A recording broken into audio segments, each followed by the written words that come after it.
আমাদের young generation যারা আছে, আর্জেন্টিনার প্লেয়ার যারা আছে সবার নাম জানবে, ব্রাজিলের প্লেয়ার যারা আছে সবার নাম জানবে, তাদের 14 গোষ্ঠীর নাম জানবে, তাদের বউর নাম কি, ছেলের নাম কি, মেয়ের নাম কি, তারা কি খায়, কোন রেস্টুরেন্টে যায়, কোন ব্র্যান্ডের তারা জামা কাপড় পরে, সব কিছু আমাদের ইয়াং জেনারেশন এগুলা জানবে। কিন্তু তার যে একজন নবী আছে, তার যে অতীতে নবী রাসূল ছিল, তাদের নাম জানা তাদের দরকার আছে? আমরা এখন বলছি সবার আছে, কিন্তু বাস্তবতা হলো আমরা আছে সেটা প্রমাণ করি না। থাকলে তো আমরা পড়তাম।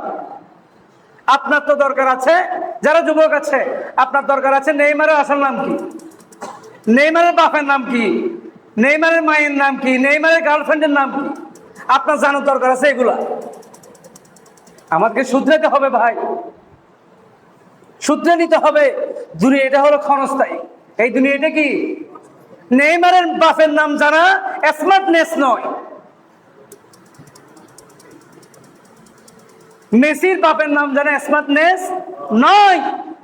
আপনার আসল স্মার্টনেস হলো আপনি কয়জন নবী রাসূলের নাম জানেন, আপনি বিশ্বনবী মুহাম্মদুর রাসূলুল্লাহ সাল্লাল্লাহু আলাইহি ওয়াসাল্লামের পরিবারের নামগুলো জানেন কিনা, আমার রাসূলের মেয়ের নাম জানেন কিনা।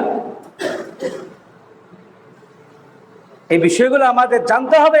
আমার রাসূল কি খেতে পছন্দ করত, কেমন পোশাক পরিধান করত, কেমন ভাবে কথাবার্তা বলতো, এই বিষয়গুলো আমাদের যুবকদের জানতে হবে, অবশ্যই জানতে হবে।